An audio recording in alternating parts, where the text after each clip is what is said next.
வணக்கம் நண்பர்களே. நானும் பார்த்துக்கிட்டே இருக்கேன். வீடியோ பார்க்குறீங்க தவிர சப்ஸ்கிரைப் பண்ண மாட்டேறீங்க. சப்ஸ்கிரைப் பண்ணுங்கடா பேர் பசங்களா, தாத்தாவை கத்த விடாதீங்கடா, சொன்னால் கேளுங்கடா, சப்ஸ்கிரைப் பண்ணிடுங்க வீடியோ பார்க்கும்போது. மாடுலேஷனை மாற்று, இல்லைன்னா வேறு சேனல் நினச்சிருவாங்க. சரி, சப்ஸ்கிரைப் பண்ணிடுங்க நம்ம சேனலை. நான் உங்கள் ஃபிலிம் தெரபிஸ்ட். வாங்க இன்றைக்கான வீடியோக்குள்ளே போகலாம். நம்ம இன்னைக்கு சௌமியா அண்ட் சபரிஸ் அவங்க ப்ரொடியூஸ் பண்ணி சக்திவேல் இயக்கியிருக்க அலங்கு படத்தை பற்றி தான் பார்க்க போனோம். அது மட்டும் இல்லாமல் இந்த படத்தோட டீசரை டிவிகே தலைவர் தளபதி விஜய் அவர்கள் ரிலீஸ் பண்ணியிருக்காரு. அவர் ரிலீஸ் பண்ணியிருக்காரு அப்படின்ற ஒரு எக்ஸ்பெக்டேஷனில் தான் நான் போய் படம் பார்த்தேன். அது மட்டும் இல்லாமல் நிறைய பிரபலங்களும் படத்தை பற்றின போஸ்ட் போட்டிருந்தாங்க. அவங்க கொண்டாடுற அளவுக்கு இந்த படத்தில் என்ன இருக்குது அப்படின்னு போய் பார்க்க போனேன். பார்த்தா ரொம்பவே அருமையாக தான் இருந்துச்சு இந்த படம்.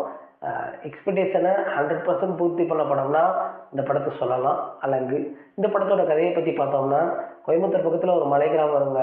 அங்கே ஹீரோ வாழ்ந்துட்டு வராது.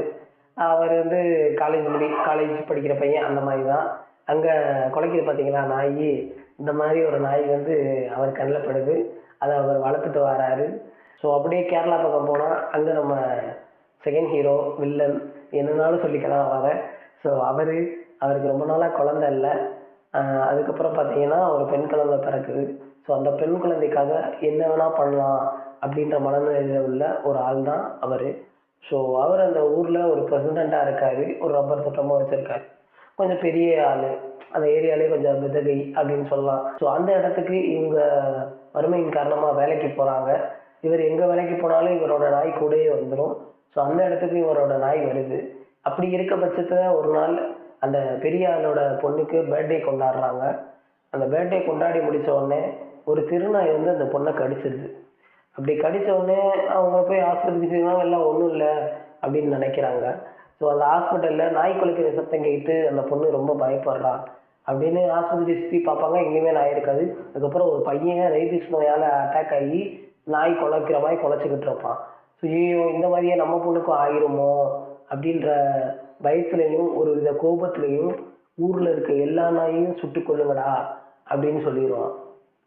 இதுக்கப்புறம் கதை எப்படி மீட் ஆகிருக்குன்னு உங்களுக்கு தெரிஞ்சிருக்கும் நான் சொன்னதுலேயே.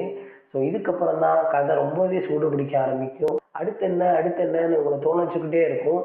அப்படி ஒரு படம் தான் இந்த அலங்கு.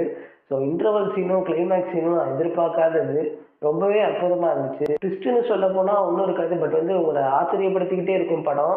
எதிர்பாராத விஷயங்களாக தான் நீங்கள் பார்ப்பீங்க படத்தில். செகண்ட் ஹாஃப் சொல்லி ஆகணும், காட்டுக்குள்ளே தான் வரும். 2 வருஷத்துக்கு முன்னாடி தியாகராஜ குமாராஜோட அசிஸ்டன்ட் ஒருத்தர் கடைசியில் பிரியாணின்னு ஒரு படம் பண்ணார். அதுவும் இந்த மாதிரி தான், ஒரு சின்ன பட்ஜெட் படம், ஒரு சின்ன லொக்கேஷன், ஒரு காடை வச்சு மட்டுமே பண்ணியிருப்பாங்க. இந்த படமும் அதே மாதிரி தான் வந்திருக்கு.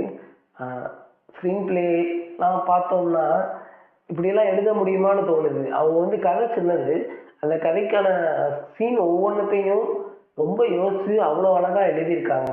படத்தில் மற்ற ஒரு சினிமாட்டோகிராஃபி, சிஜி, மியூசிக் எல்லாமே ஒரு 350 கோடி 400 கோடி பட்ஜெட் இருக்க படத்தில் என்ன எஃபெக்ட் போட்டு பண்ணியிருப்பாங்களோ அதே எஃபெக்ட் இந்த படத்தில் நீங்கள் பார்க்கலாம்.